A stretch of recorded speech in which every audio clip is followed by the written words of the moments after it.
Packaging is interesting and important because if you do a great job, a product can make money. If you do a terrible job with the packaging, the product doesn't sell. And in order to make a packaging work, you need a lot of diverse skills.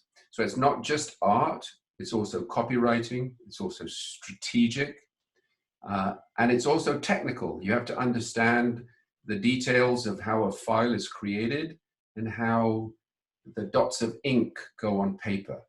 I'll tell you what I think makes a great package. And it's not what you think, okay? Because when you think of a great package, you think of the graphics that you see. I'm going to come at it from a different angle here and say, what makes a great package is the process that you use to get there.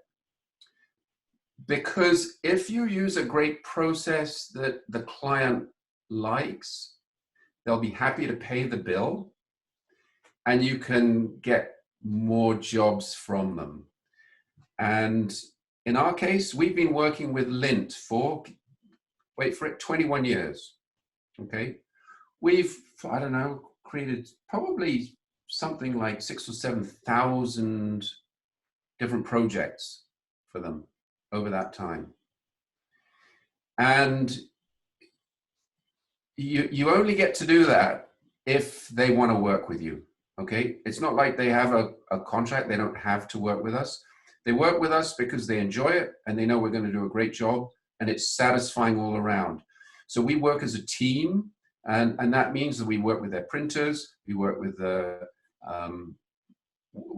marketing department and with their sales department, and we get the job done. And whenever we hit a bump in the road or there's an issue, we're honest and we address it. So it's not just the graphics, it's not just the the positioning and what goes on the substrate. It's how you get there.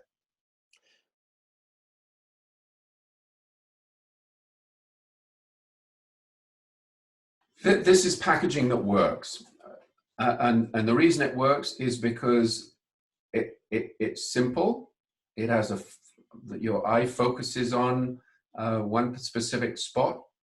But it's no simpler than it needs to be. It's no more complicated than it needs to be. So it's clean, the typography is perfect, the balance between all the elements is perfect.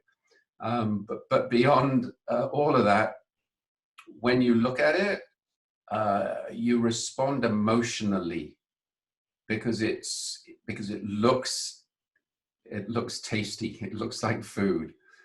You want to eat it, and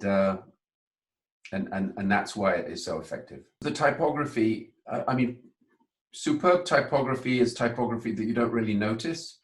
It just, it allows your eyes to read it, and you don't see,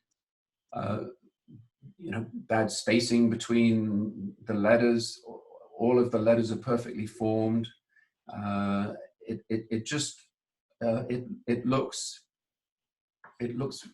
looks perfect, and I guess if it didn't look perfect, your eyes would get hung up on little details. So your eyes can like flow through this design and understand exactly what's happening. So there's what I call a good hierarchy of attention. Your eye goes to the fork and the nut on the end of the fork, and then your eye follows the chocolate down to the other nuts, then it goes up to the logo, and then you might read the small copy below. When one thinks of packaging, very often one thinks of it in terms of the brand, and that of course is the most important thing. But there are other aspects of packaging that are very important. Like in this case, this is a package where the value is actually in the package. It's what we call a seasonal pack. It's a Christmas pack, and so people buy it Not so much for the contents, or in addition to the contents, they're buying it for the package itself, so that when it's wrapped up and put under a Christmas tree or handed out as a gift or whatever, you know, even before people have eaten the chocolate, they appreciate what they're getting. And so when we create a package like this, there's a lot of thought that goes into the structural design. You can't really see it here very easily, but there's, you know, these little windows. So it's a three-dimensional pack. It looks like a carousel. And we use foils and different inks, and you know, the whole thing shimmers and glistens. And even though it inside it has Lindor balls, which you can, you know, buy loose, and you can buy them loose for less money, people buy this product for the package. So when you're designing a package like this, you've got to think about it in the context in which it is going to be seen, and where people are going to be making the decision to purchase it or not. You know, so if you look at some of those other photos, those are just photos that I've snapped in a Lindt store. So every time we design a package, we are doing it with the context in our mind. So you shouldn't really be evaluating any design, you know, in an office. You should be evaluating the design in the context of where people are going to notice it or not notice it, and whether they're going to buy it or buy something else. We're trying to make it so that people see it. Absolutely. We're trying to make it so that people know what it is instantly. We're not trying to be super clever. When someone looks at it, we want them to realize that this is an absolutely top quality product. And a lot of care has been put into the ingredients and how it's been manufactured.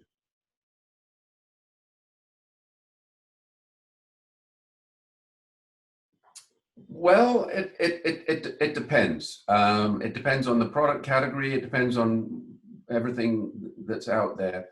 I mean, what's probably most important is that you don't try and put too many things on the package. The simpler it is, the more likely it is that the eye is going to actually find the package on the shelf. So you want to be careful that you don't break up the front panel, for instance, let's say with you know, with vertical lines and big blocks of color, because then it acts to camouflage the pack on the shelf. So you want if you can, you want to stick with one dominant color on the entire package, so it actually acts as a unit. And also when you block the products together, you know, they work together. I think the quality of the design has been getting steadily better. I think marketing people have learned the importance of good design. I think probably one company more than any other has educated people to the power of design, and that's Apple, Steve Jobs and Johnny Ive. You know, before they worked their magic, the companies like Microsoft imagined that it was the smarts that went into a software product. But with Steve Jobs, you know, he really appreciated art. He loved music, and he knew all about typography, and that's why the Mac, right from the very start, has been a superb machine for designing type. You know, it's got 72 pixels. When it started out, it had 72 pixels per inch, which was the very same dimensions that lead type was was produced in. And so between him and Johnny Ive, who you know, is a master of design, they created products that were astonishingly simple and beautiful, and now, of course, you know, they're one of the most profitable companies, if not the most profitable company in the world. And so that's allowed people to realize the power of design.